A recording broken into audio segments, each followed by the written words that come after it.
Abra a tua Bíblia, por favor, no livro de João, capítulo 17. Glória a Deus!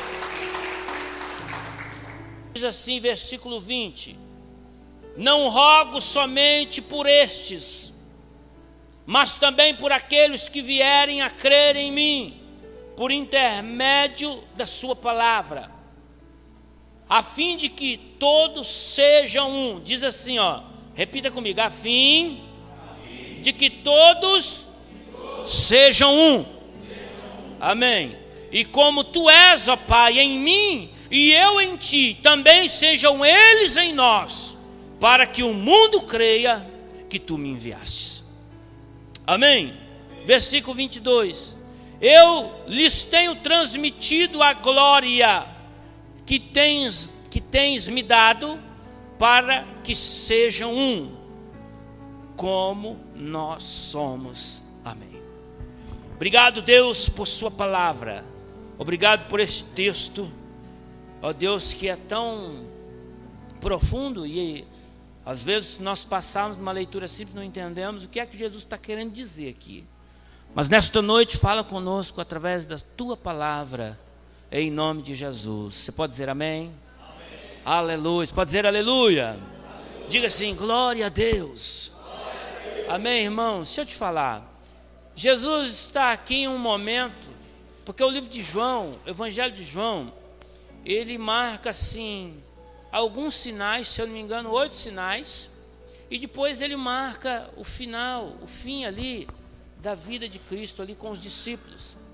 João narra momentos importantes da vida de Jesus, os últimos dias de Jesus com os apóstolos.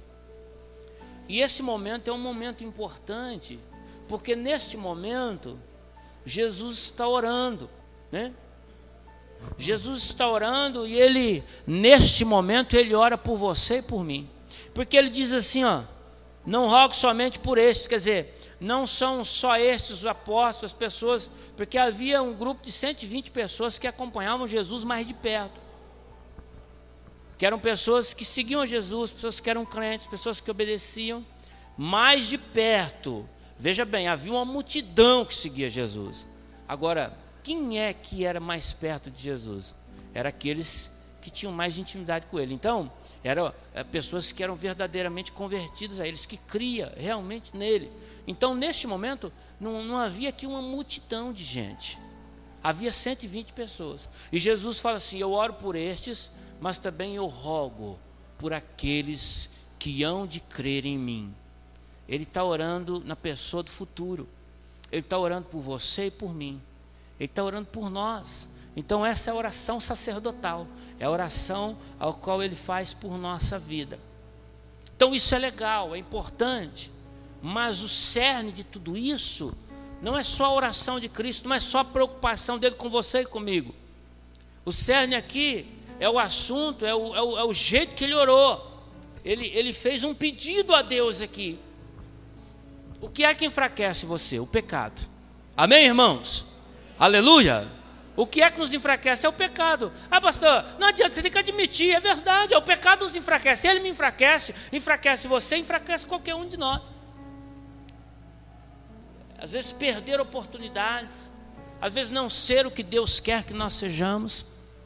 Você percebe, às vezes Deus tem tanta coisa para a nossa vida, mas nós, devido à nossa fragilidade, a coisa, porque, irmão, o pecado, ele existe, mas a Bíblia nos ensina a lutar contra ele. Irmão, é uma luta, é difícil, é claro que é difícil. Você acha que é fácil? Se fosse fácil, irmão, olha, Jesus não nos alertaria tanto como ele nos alertou.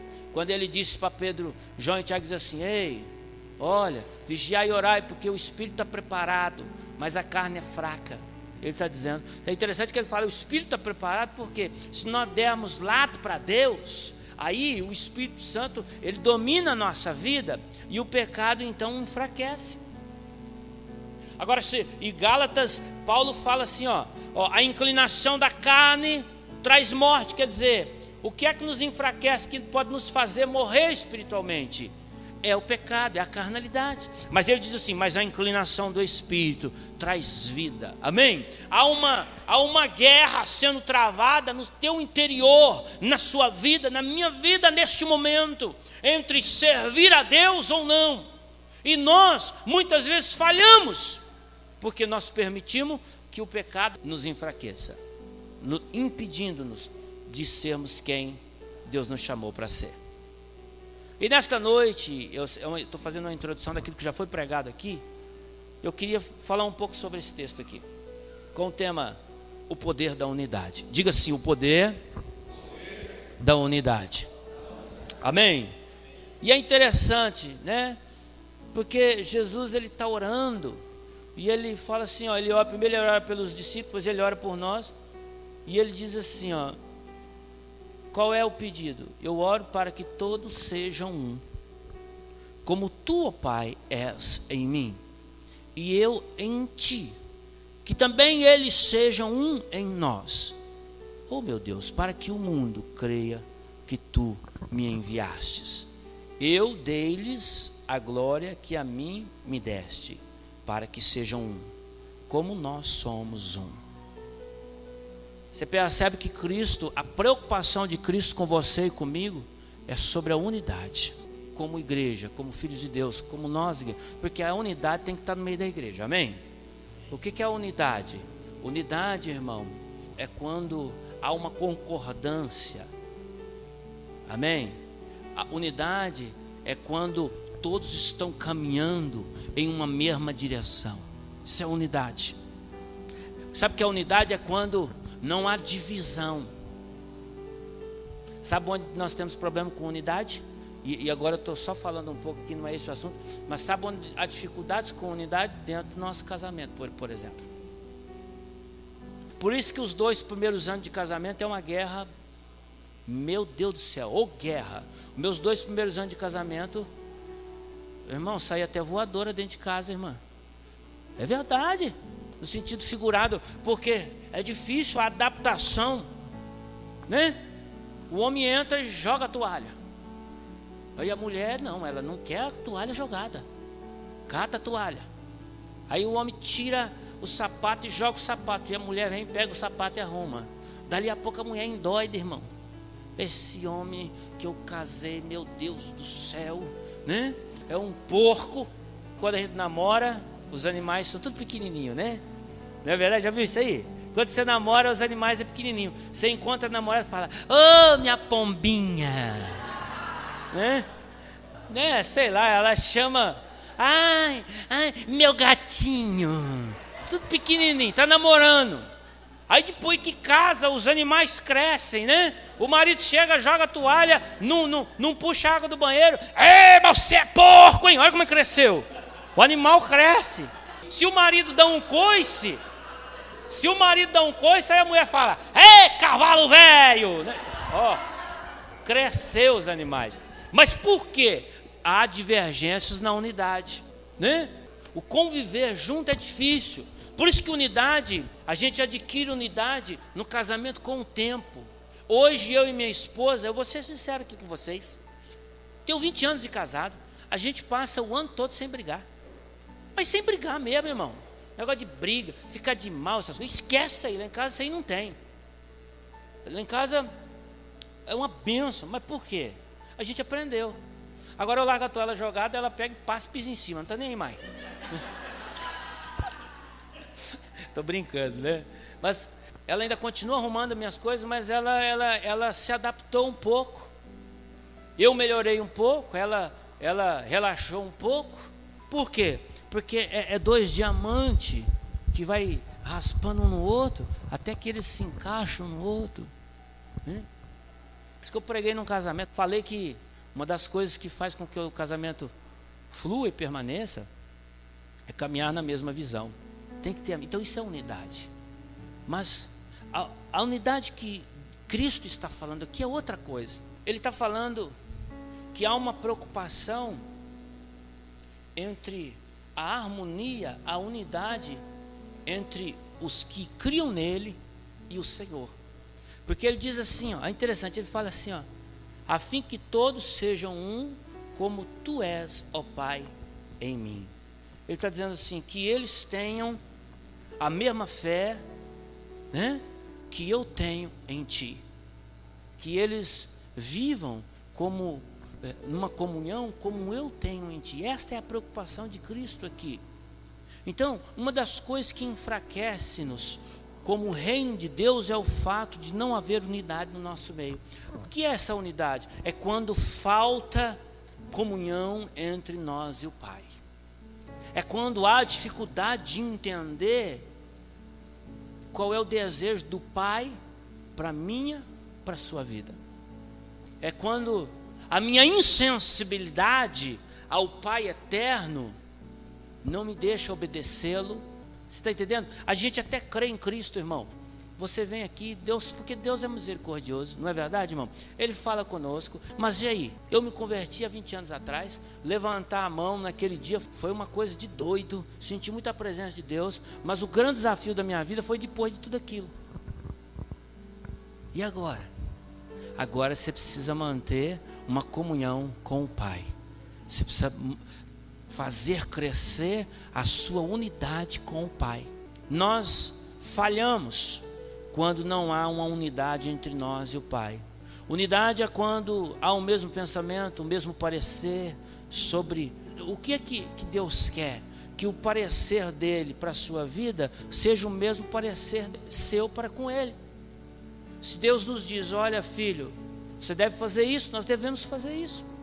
Ó filho, você tem que ser fiel, mesmo que isso seja coisas difíceis de fazer. É difícil, claro que é difícil. Como que é esse negócio, pastor? O cara me deu um tapa na cara e eu viro o outro lado. Jesus falou assim, ó, foi-lhe dito olho por olho, dente por dente, mas eu lhe digo, amai os vossos inimigos e orai por aquele que vos perseguem. Como é que eu vou orar por alguém que quer me matar, por alguém que quer ver o meu mal? Mas isso é unidade com Deus. É a vontade dele na sua vida, você exercer a vontade dele na sua vida. Ô pastor, mas 10% do dízimo é muito dinheiro. Eu estou ganhando 10 mil reais por mês, como é que eu vou tirar R$1.000 de dar de dízimo? Fé, obediência. Não é a minha, é a palavra de Deus. Ah pastor, eu não concordo com isso não. Então vai sofrendo, filho, vai sofrendo aí. Hã? Ah pastor, eu não concordo com isso não. Então, você vai ser ladrão até quando? A Bíblia diz, os ladrões não herdarão o reino de Deus. E isso espiritualmente cabe para esse assunto.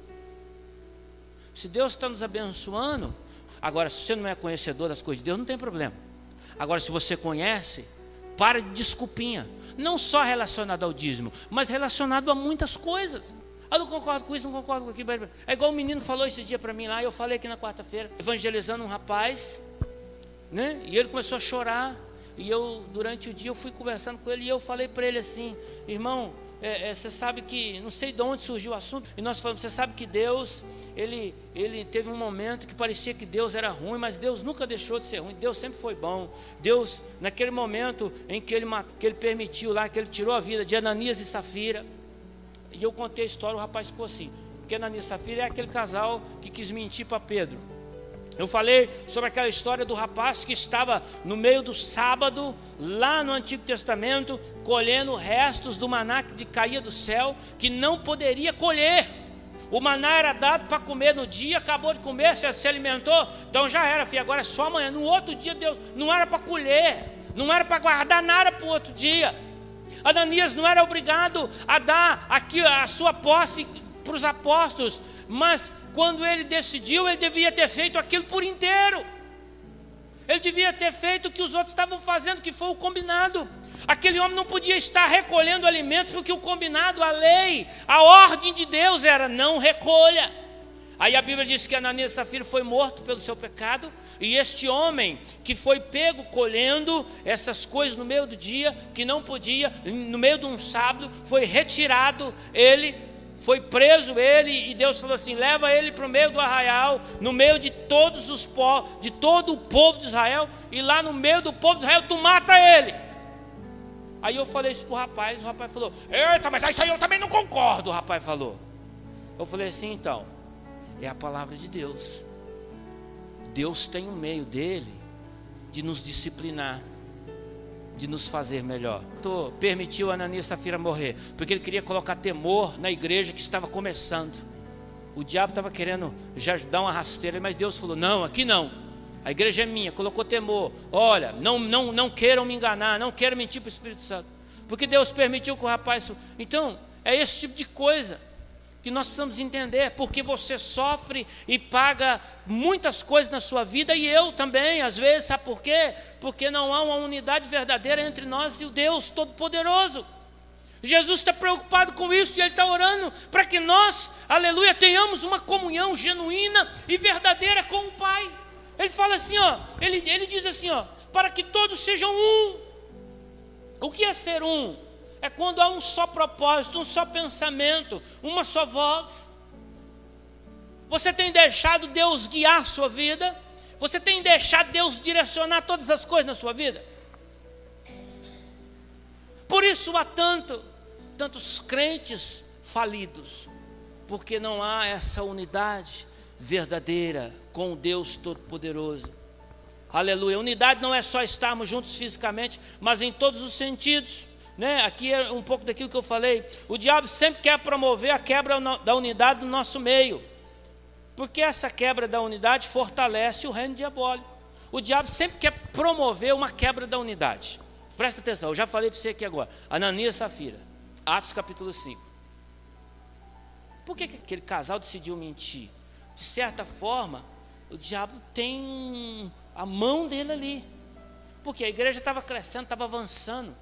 Irmão, a Bíblia diz assim, abre aí Atos capítulo 2, olha para você ver que interessante, olha para você ver.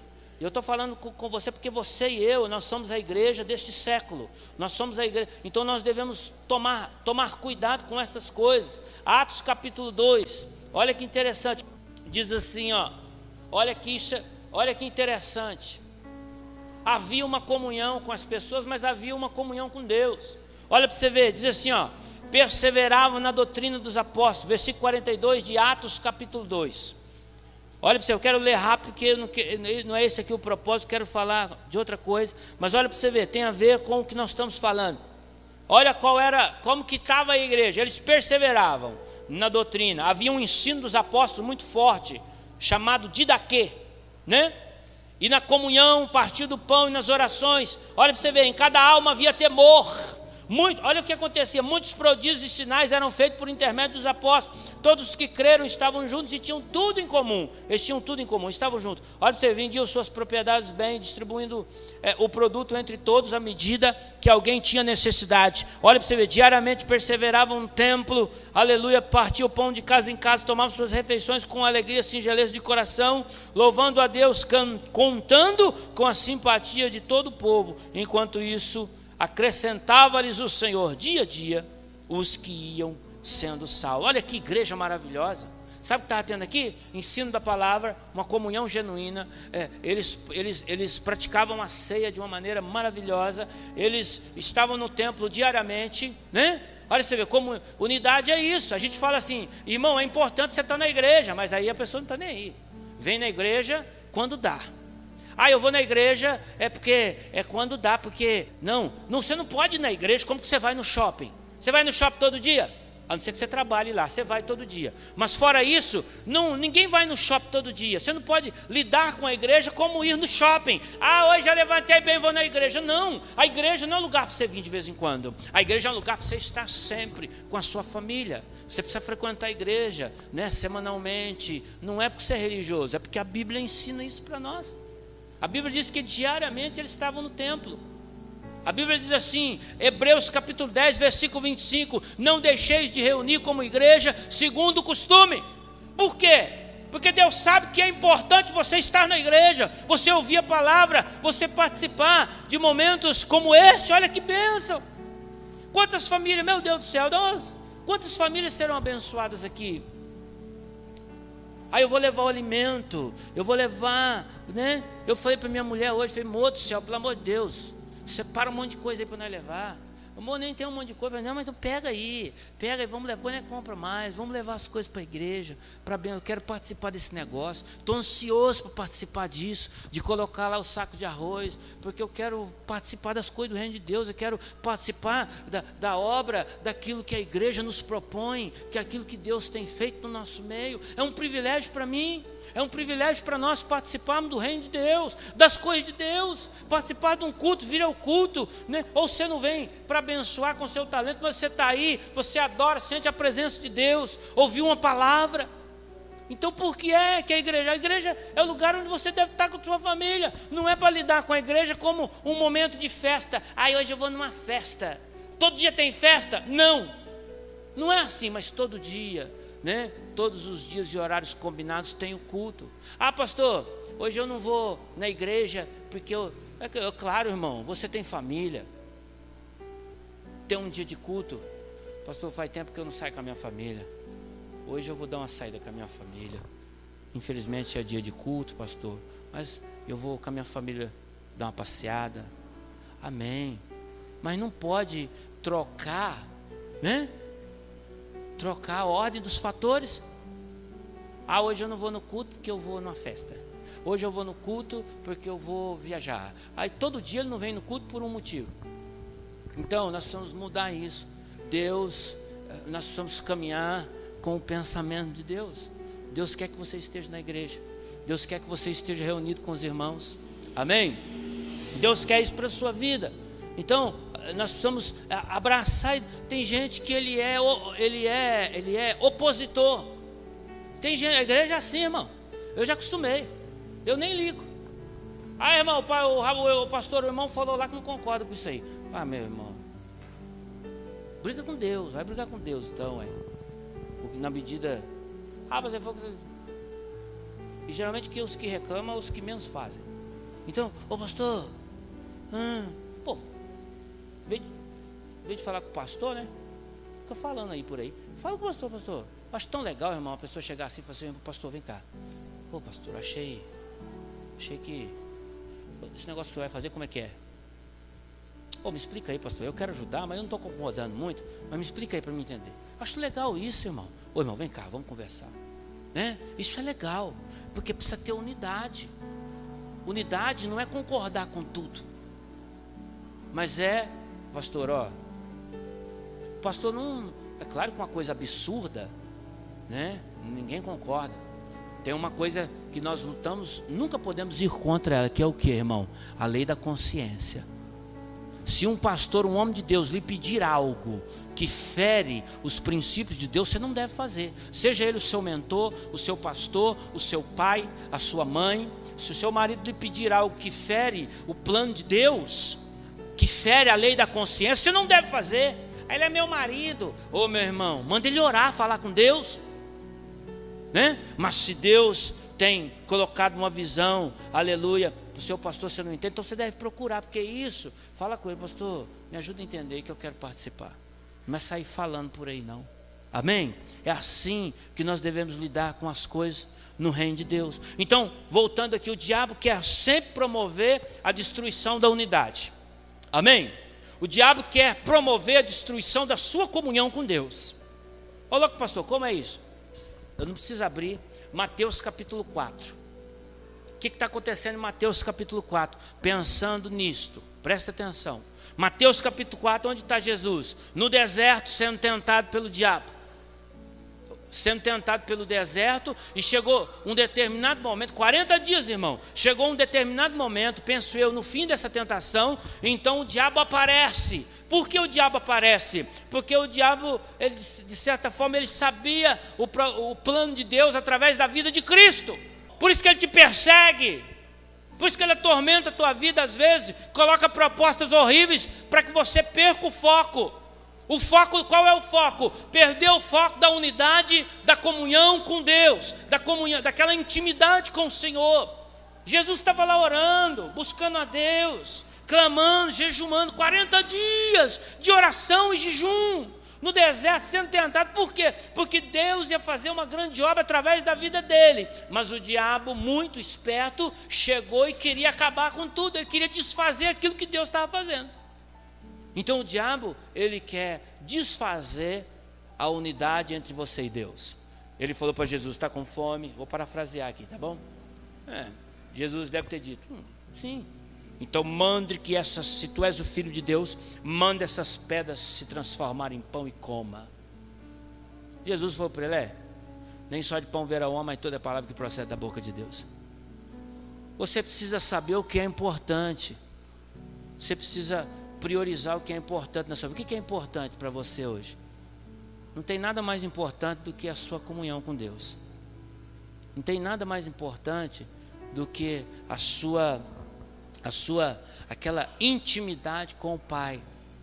Não tem nada mais importante do que você obedecer a Deus. O diabo falou para ele: então você é o filho de Deus, filho, então faz isso. Você é o filho. Por quê? Porque o diabo queria destruir.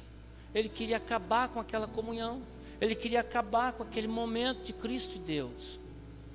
E esta é a preocupação de Jesus quando ele ora. Eu imagino Jesus orando esse texto, falando: Senhor, cuida deles para que eles sejam um contigo, como tu és em mim. Talvez Jesus, lá no fundo do pensamento, ele diz assim: Deus, ensina eles a lidar com o diabo, a não deixar, a não ceder ao diabo, como eu não cedi aquele dia que eu estava sendo tentado por ele no deserto.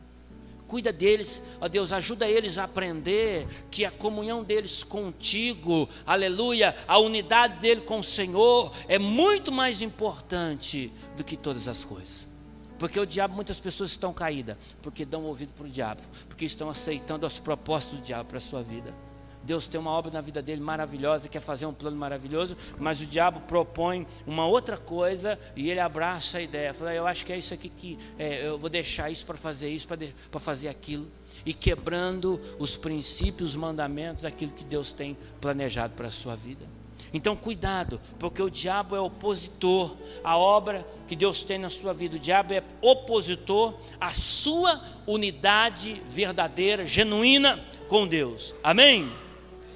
Quantos estão entendendo? Diga amém. Amém. Unidade é estar em um mesmo propósito até o final. Jesus estava, Márcio, até o final no mesmo propósito.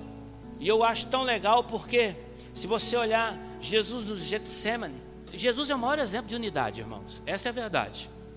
Você vê os apóstolos falhando, os profetas falhando, homens de Deus falhando, mas Jesus não falha na sua unidade com Deus. Por isso que ele é o maior exemplo para nós. No Getsemane ele é tentado, ele fala: Senhor, se for possível, afasta de mim. Se for possível. Mas o que ele diz? Contudo, seja feita a tua vontade. Ele está dizendo o seguinte: olha, nós estamos juntos. O desejo do Senhor, aleluia, é o que eu vou cumprir. Ainda que isso me doa, ainda que eu sinta em meus lombos, aleluia, eu vou até o final. Então, Jesus, ele promove a unidade. Você imagina o que ele sofreu? Por que ele sofreu tudo aquilo? Por que ele chegou até o final? Porque havia unidade entre ele e o Pai. Aquilo era o desejo do Pai para a vida dele. Filho, você vai sofrer por um pouco tempo, mas o sacrifício que você vai fazer por eles vai mudar o rumo da humanidade, filho. Você imagina Deus conversando com ele? Filho, olha, nós vamos mudar o rumo da humanidade. Fica firme aí. Eu e você estamos juntos, nós estamos juntos. Nós estamos juntos e misturados. Nós vamos até o final, vai dar tudo certo. É assim que Deus fala conosco. Quando Ele te chama, quando Ele lhe propõe algo, é assim que Ele pensa. Lembra do texto de Romanos? Ele fala assim: Deus age em favor daqueles que o amam e o temem. Lembra do texto de Romanos 8? Ele diz assim: somos mais do que vencedores. São palavras para te botar para cima, para dizer: eu estou contigo, filho. Você é mais do que vencedor. Muito mais do que vencedor. São palavras que Deus coloca no coração do teu servo, da tua serva. Maior é o que está em nós do que aquilo que está no mundo. João falou isso. Se Deus é por nós, quem será contra nós? Romanos 8:31. Paulo falou isso. Então a unidade, aleluia, é estar no mesmo propósito até o final. Se você disse assim: Deus, eu vou te servir, eu vou andar contigo, eu vou andar na tua presença, então você deve exercer isso e fazer até o final. Se você fizer um voto com Deus, não seja tardio em cumpri-lo. Cumpra aquilo que você falou com Deus, porque Deus vai te abençoar. Deus vai fazer uma obra maravilhosa através da sua vida. Amém ou não? Vocês estão entendendo aí? Pode dizer glória a Deus. E pode aplaudir o Senhor. Aleluia. Glória a Deus, amém? Amém, irmão? Estou sendo específico aqui com você, porque essa mensagem é uma palavra didática também. Uma palavra que te encoraja a andar com Deus, a viver com Ele, a obedecê-lo. Olha para você ver outro exemplo de unidade, que unidade pode trazer vitórias para a nossa vida. É interessante. Quantos lembram lá de Josué capítulo 6? A história de Josué encarando o primeiro grande desafio da vida dele, que era entrar para dentro de Jericó. Josué tinha que entrar em Jericó, tinha que conquistar a cidade. Você percebe, né? Deus falou com ele: você vai rodear a cidade. Olha que interessante, a comunhão, a nossa obediência a Deus, a nossa unidade com Ele, promove vitórias na nossa vida. Josué rodeou aquela cidade junto com o povo do jeitinho que Deus falou, 6 vezes. E na 7ª vez, Deus então quebrou aqueles muros e Josué entrou e conquistou aquela cidade. Agora, por que ele conquistou? Porque havia unidade entre ele e o Pai. E o povo concordava com o homem de Deus. Para colocar o sacerdote na frente tocando, então vamos então, põe o sacerdote na frente. Nós estamos aqui, Josué. Onde você quer que nós fique, Josué? É aqui, amém. Quem vai atrás? O exército. Então o exército vai atrás. Vocês ficam aí, o exército, e nós vamos tocando, 2, 3 passos e toca, né? Aí isso, e adora. E aquela coisa, minuciosamente obedecendo a Deus, a instrução do Senhor. Sabe qual é o resultado? Vitória. Os muros caíram, o povo entrou, o exército tomou a cidade. Por que eu estou falando isso, irmão? Porque há outros casos onde havia desarmonia, onde havia divisão, e Deus não deu a vitória para o povo. Onde há divisão de pensamento entre você e Deus, onde você discorda ou faz aquilo por fazer. Por que Moisés não entrou na terra prometida? Houve uma divergência de pensamento. Moisés passou a primeira vez pela pedra, ele bateu na pedra, tudo bem. Mas na segunda vez não era para bater na pedra. Se você ler o texto lá, que não dá tempo de nós ir lá, mas o texto diz que era para falar com a pedra, não bater. Não ouviu Deus, ele bateu na pedra e saiu bravo. O que aconteceu? Deus é misericordioso, mandou água para o povo bebeu, matou a sede. Mas Moisés não pôde entrar na terra prometida. Por quê? Porque quando nós quebramos a unidade, aleluia, com o nosso Deus, nós colhemos frutos com isso, consequências para a nossa vida. Por que é que muitas pessoas estão sofrendo? Porque elas não estão obedecendo a Deus. Porque houve uma quebra de unidade entre aquilo que Deus quer para nós e aquilo que nós achamos que Deus quer para nós. Porque nós temos a mania, já viu? Nós temos às vezes a mania de tomar as nossas decisões independentes. A Bíblia manda fazer isso. Mas não dá nada não. Vamos fazer desta maneira aqui, né? A Bíblia condena o sexo antes do casamento. Aí o homem diz assim: não, pode sim, mas aí vamos usar camisinha.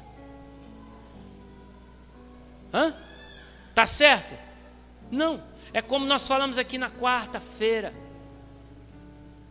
Saul, ele foi aos amalequitas, mas ele não obedeceu a Deus. Parece que ele obedeceu, parece que ele fez tudo. Ele matou todo mundo, mas ele chegou, dizimou o povo. Mas ele não matou o rei, ele não matou todos os animais, separou o melhor e trouxe para Israel. Deus havia dito: mata tudo, acaba com tudo. Obediência em parte é desobediência. Quem obedece 95% está em desobediência. E sabe qual foi o resultado? Deus disse assim: me arrependo de ter levantado Saul como rei. Por quê? Porque quando há uma quebra de unidade na nossa vida entre nós e os planos de Deus para nós, há consequência e nós pagamos por isso. Deus continua sendo Deus, mas o nosso ministério, a nossa vida muitas vezes é interrompida. Por quê? Porque nós quebramos a nossa unidade com Deus. Amém? Jesus é o maior exemplo para nós. Por que será que Jesus venceu por nós todos os obstáculos? Olha que interessante. Abre a tua Bíblia, volta um pouquinho, João capítulo 5, versículo 30. Olha que interessante, nós estamos caminhando para o final, irmão. Amém? Aleluia, olha para você ver, João. Por que será que Jesus venceu? Porque Jesus é o maior exemplo de unidade entre Ele e Deus. Jesus é o exemplo de uma pessoa que pode ser abençoada em todos os sentidos. Se ele não quebrar a sua unidade com Deus, se ele não quebrar, aleluia, a sua comunhão com o Pai. Olha, João 5,30 diz assim, ó: eu nada posso fazer de mim mesmo, na forma porque ouço julgo.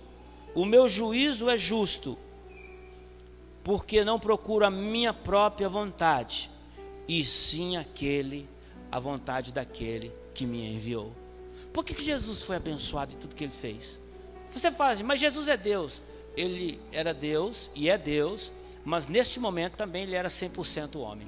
E ele está provando para nós aqui, aleluia, que mesmo sendo homem, ele passou por todas as tentações, mas é possível ter uma unidade com Cristo, com o Deus Todo-Poderoso. É possível ser um servo de Deus e obedecer a Deus. Olha que interessante. Por que é que ele venceu os obstáculos? Porque ele agradou a Deus. Olha para você ver, o texto diz assim, ó: por mim mesmo nada posso fazer. Ele diz, ele está ensinando. Eu julgo apenas conforme ouço. O meu julgamento é justo, né? Ele diz. E ele diz assim, ó, aqui, ó: o meu julgamento é justo, porque não procuro a minha própria vontade, e sim a vontade daquele que me enviou. Olha que interessante. Ele agradou a Deus. A vontade de Deus era prioridade na sua vida e não a dele. Jesus era totalmente direcionado por Deus em suas decisões. Sabe o que nos falta, irmão? Uma direção de Deus em nossas decisões. Pai, é isso mesmo, me mostra. Ó Deus, o que a tua palavra diz? Se um profeta chegar para você e falar, ó, Deus está mandando você fazer isso, você tem que confirmar na palavra de Deus se o que ele está falando é da palavra. Você confirma 1, 2, se possível 3 vezes. Ah, é de Deus esse negócio, está na palavra, vou fazer. Por quê? Porque Jesus, ele fazia aquilo que Deus... Você percebe? Há uma preocupação. Ele era totalmente direcionado por Deus em suas decisões. Unidade não é fazer o que você bem entende, mas ser direcionado por Deus. Não precisa responder. Quantos aqui são realmente direcionados pelo Senhor em sua vida? Quantos aqui podem olhar para a sua vida e dizer assim, a minha vida, ela está direcionada por Deus totalmente? Para você pensar. Jesus tinha a direção de Deus em sua vida.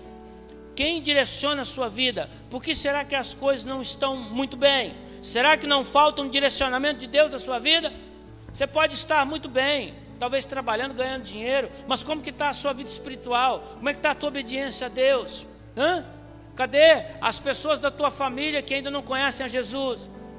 Cadê o seu esposo? Cadê a sua esposa? Você precisa então promover essa unidade, não quebrar essa unidade junto com o Pai. Pastor, essa palavra é dura, mas é para mim e para você. Diga para o seu irmão, irmão, essa palavra é para você. E essa palavra é para mim. Fala para ele. Então, qual o segredo? Jesus agradou a Deus. Amém? Quando você agrada, é mais fácil de você. Não é verdade? Estou precisando de um dinheiro emprestado. Pô, irmão, eu vou chegar no Jonathan, né? Jonathan, rapaz, tá bonito hoje, hein? Glória a Deus. Estou querendo dinheiro emprestado. Não que eu estou, mas eu vou agradar ele. Ó, meu filho, vamos tomar um café lá em casa. Compra um pãozinho, passa uma manteiguinha. Aí a hora que ele menos esperar, eu entro. Irmão do céu, eu trouxe aqui, estou te agradando, mas eu estou numa prova, rapaz. Estou precisando de 5 mil reais emprestado. Estou parafraseando, brincando aqui, mas você percebe, se nós agradarmos a Deus, mesmo agradando a Deus, Ele faz por tua misericórdia e graça. Mas é mais fácil. Você percebe que o que agradava Deus, a vida de Jesus agradava a Deus. Por quê? Porque Ele obedecia a Deus em todos os sentidos. Amém? Então Jesus era bem direcionado pela vontade de Deus. Olha o que diz o 6,38. Olha o que ele diz: porque eu desci do céu não para fazer a minha vontade, e sim a vontade daquele que me enviou. De novo, ele diz a mesma coisa. Não é a vontade minha. A nossa vontade é falha, irmão. Mas Jesus está nos ensinando: ei, você deve fazer a vontade daquele que te chamou, daquele que te enviou, daquele que tem um chamado, que tem algo maravilhoso para a sua vida. Precisamos buscar a vontade de Deus para a nossa vida. Amém? Diga assim: precisamos buscar a vontade de Deus para a minha vida. Olha para você ver, enquanto a nossa vontade reinar, o meu eu reinar, é o que eu quero. Tem gente que é assim: se não for do meu jeito, eu não quero. Já viu? Oh, Jesus amado. Quando eu vejo, eu falo: tem de misericórdia, Pai. Em casa tem, na casa da gente tem isso, né? Não, tem que ser do meu jeito. Marido lá brigando com a mulher. Você percebe? Então, a gente tem que... Não, nós vamos comprar esse negócio aqui, mas vamos fazer assim. Mas peraí, orou a Deus? Houve uma concordância entre vocês dois e Deus? Então nós precisamos direcionar a nossa vida para Ele. Deus, é da tua vontade? Né? Não, tem que ser do meu jeito. É assim que eu penso. Né? Eu penso assim. Eu fui criado assim. A gente precisa mudar os nossos paradigmas, pensamentos, e assim, era assim que eu pensava, assim, é verdade, mas hoje quem dirige minha vida é Deus. Eu estou sendo direcionado por Ele e eu penso diferente agora.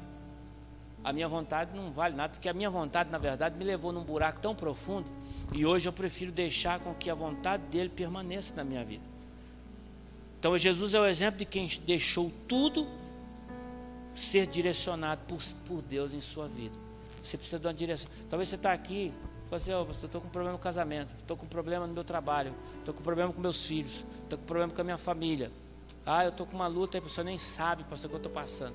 Você precisa deixar Deus direcionar essa vida. Deixa eu contar um testemunho para você. Um amigo meu, crente, viu? Mas crente, um menino, irmão. Casado, um filho, ficou desempregado. 5 meses desempregado, começou a faltar as coisas dentro de casa, vendeu o carro que tinha, pegou o dinheiro, começou a pagar para manter a casa, paga aluguel. Crente, viu? 5 meses o dinheiro acabou, não tinha serviço, difícil demais.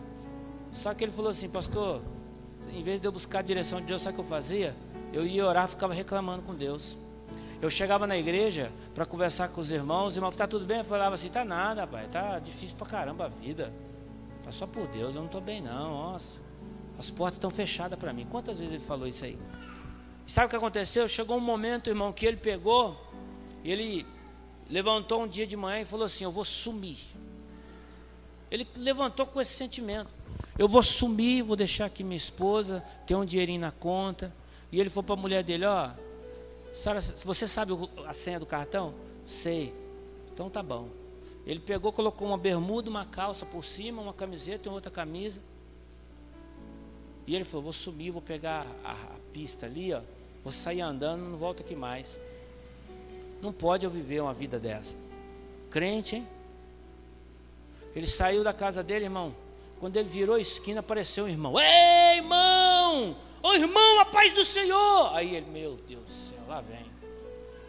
E ele falou: estou com pressa, deixa eu ir embora. Vem cá, meu irmão, deixa eu te falar uma coisa. Como é que tá as coisas? Ele: Aí o irmão começou a falar para ele: ei, deixa eu te falar uma coisa para você. Você lembra quando eu cheguei aqui em Campinas? Eu vim com uma malinha, rapaz, com duas mudas de roupa, você lembra? Minha vida estava descambada, estava falido, não tinha perspectiva. Mas sabe o que eu fiz? Eu comecei a trabalhar, comecei a buscar Deus. E ele falou uma coisa interessante para ele. Ele falou assim: sabe o que eu fiz, irmão? Eu mudei a minha oração. O rapaz falando para ele sem saber de nada. Eu mudei a minha oração e eu comecei a orar assim: Deus, eu te agradeço por aquilo que o Senhor vai fazer amanhã na minha vida. Eu te agradeço pelo serviço que o Senhor vai me dar amanhã, porque eu creio que o Senhor vai me dar, e é assim que eu quero. Não quero nada fácil, quero trabalhar. Eu quero que o Senhor abra as portas, e eu sei que o Senhor vai fazer. E ele falou que ensinou, ele falou assim, eu comecei a orar dessa forma. Comecei a orar desse jeito. E sabe o que aconteceu, irmão? O quê? Ó, hoje eu tenho 1, 2, 3, 4 apartamentos. Deus me abençoou, fez isso na minha vida. Sou um servo de Deus, estou na igreja, né? Nós estamos lá, você sabe, estou lá envolvido com as coisas de Deus. Deus me abençoou, mas porque eu mudei meu estilo de orar. Sabe o que aconteceu, irmão? Ele falando para ele assim, eu deixei Deus conduzir a minha vida, mesmo quando não tinha o que comer dentro de casa. Eu agradeci a Deus, falei, Deus, eu te agradeço pelo alimento que o Senhor vai me dar amanhã. Sabe o que o rapaz fez, meu amigo? Ele levantou, voltou para a casa dele, ajoelhou, chorou na presença de Deus e falou para Deus assim, Deus, direciona a minha vida, conduza a minha vida, Pai. Eu só reclamo, tira isso de mim. Eu vou para a igreja, em vez de eu ficar bem lá, eu fico olhando os defeitos, reclamando de tudo. Tira isso de mim, Pai. O Senhor tem promessa na minha vida, direciona a minha vida. Irmão, sabe o que aconteceu? Ele começou a orar igual o rapaz falou. Ele falou que não tinha, fazia mais de 4 meses que ele não fazia um serviço, irmão. Sabe o que ele falou? Ele falou assim, ele pegou e falou para o pai dele que trabalha numa empresa grande, ele falou assim, ô pai, o senhor vai hoje trabalhar, o senhor fala para o seu patrão lá, que se ele quer fazer um orçamento de pintura na casa dele, porque se ele quiser eu vou lá fazer, pai. Só fala para ele. Aí o pai dele falou assim, mas o meu patrão não quer pintar a casa não? Não, pai, só fala com ele, porque eu já estou orando que ele vai me dar aquela casa para me pintar. Eu até já agradeci a Deus, Deus vai me dar. E falou que o pai dele foi, nem o pai dele acreditou. O pai dele falou pro rapaz assim, ei, você não quer um orçamento para pintar a casa? Meu filho é pintor profissional. Manda ele vir aqui, rapaz, eu estou precisando disso mesmo. Disse que o rapaz, aí o irmão Renato foi lá, irmão, falou assim, quanto que é para pintar a casa? 5 mil. Ah, tá bom. Você pode começar quando? 4 meses, irmão, sem arrumar um serviço. Por quê? Porque ele direcionou, falou, Deus, direciona a minha vida. Eu vou orar com fé e crer que o Senhor vai me dar uma direção nesse sentido. Aí o rapaz falou para ele assim, eu só posso te pagar 5 de 1.000. Falou, não tem problema. Eu quero trabalhar. Você me dá R$1.000 que eu consigo fazer a compra lá em casa, eu e minha esposa vai ficar bem. Ele falou que ele começou a trabalhar, irmão. Quando ele chegou no trabalho, o rapaz chegou e deu R$2.000 para ele. Ele falou, mas você não ia me dar 1.000? Aí eu mudei de ideia. Por quê? Estava orando. Ele estava orando, falou, Deus, direciona as coisas para mim. Disse que ele terminou o serviço, irmão. O cara aumentou mais umas coisas por dentro. Quando ele terminou o serviço, isso aí, irmão, 1 mês depois, o cara chegou e deu mais R$4.000 para ele assim, uma em cima da outra. Ele falou, pastor, sabe o que eu fiz? 4 meses que eu não fazia compra. A minha mulher falou assim, amor, pega o carrinho e vai empurrando. Deixa eu ver como é que é a sensação de empurrar o carrinho. Deixa eu ver, porque faz 4 meses que nós não empurramos um carrinho no mercado. Nós só comprava arroz de 1 quilo, meio quilo de feijão, porque não tinha dinheiro, pastor. Eu fiz uma compra enorme. Deus me abençoou com outro serviço, irmão. Com serviço de R$10.000, sabe o que eu fiz? Eu fui lá no leilão, comprei um uninho novinho, comprei uma motinha para mim. Deus me abençoou. Hoje eu estou feliz. Sabe por quê, irmão? Não é porque Deus está me dando as coisas, não, é porque eu entendi que a minha vida tem que ser direcionada por Ele, e quando eu coloquei a Ele para direcionar a minha vida, eu mudei a minha comunhão com Ele, as coisas mudaram na minha vida. Eu falei, estou bem, Deus está me abençoando, as coisas estão dando certo. Você percebe? Se você quer ser bem sucedido, eu estou falando isso do irmão Renato na área profissional dele, mas qual é o lugar onde você precisa, qual é o problema que você chegou aqui nessa noite, que você talvez precise fazer como ele, ajoelhar e falar, Deus, conduz a minha vida, direciona a minha vida. Qual é o seu pedido, qual é a sua dificuldade nesta noite? Eu quero convidar você a ficar de pé, por favor.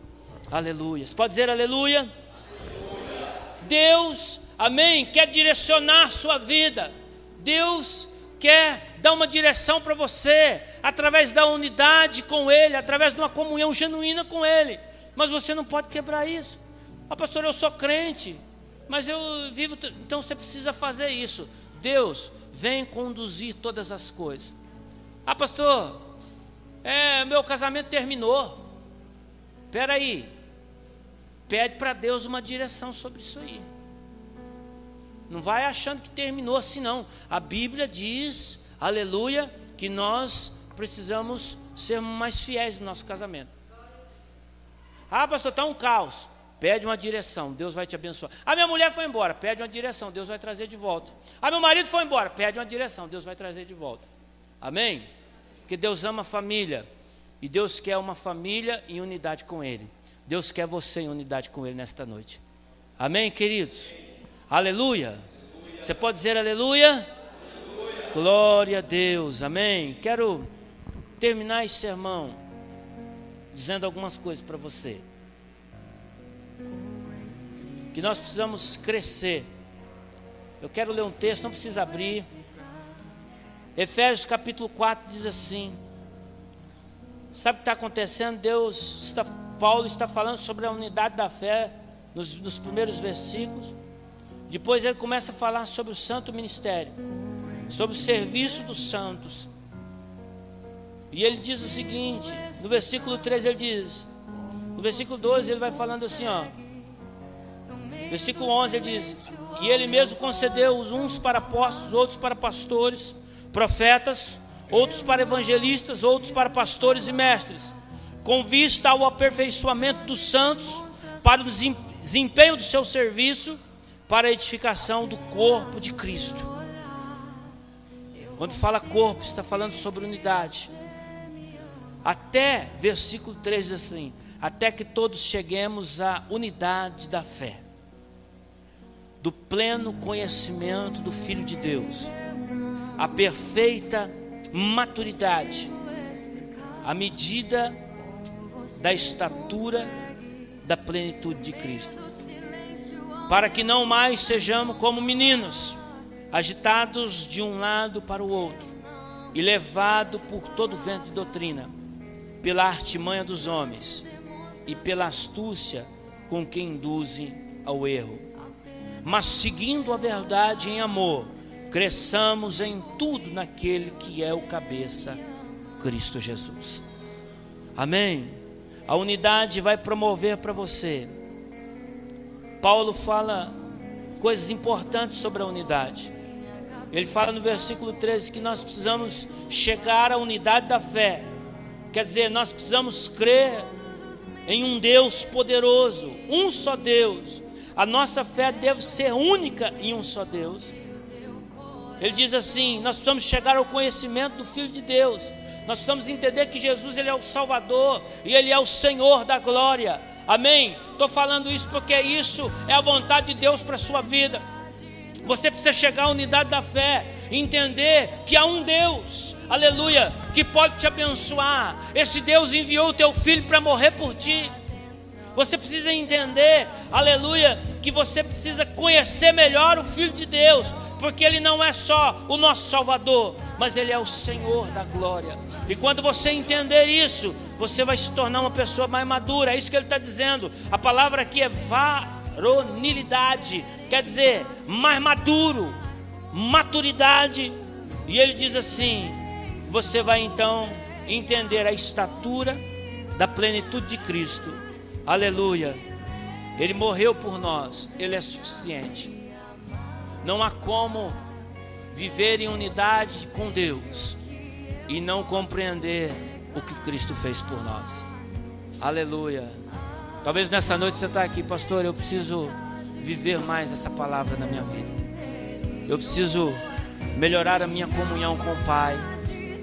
Eu preciso direcionar, eu preciso que Deus direcione melhor a minha vida. Eu preciso que Deus tome a direção da minha vida. Mas eu sou crente, eu já sirvo a Deus, mas eu preciso que Deus tome a direção da minha vida, porque muitas vezes eu tenho tomado atitudes que não agradam a Ele. Eu quero convidar você a nós orarmos. Aleluia. Quero deixar você pensando um pouquinho nisso.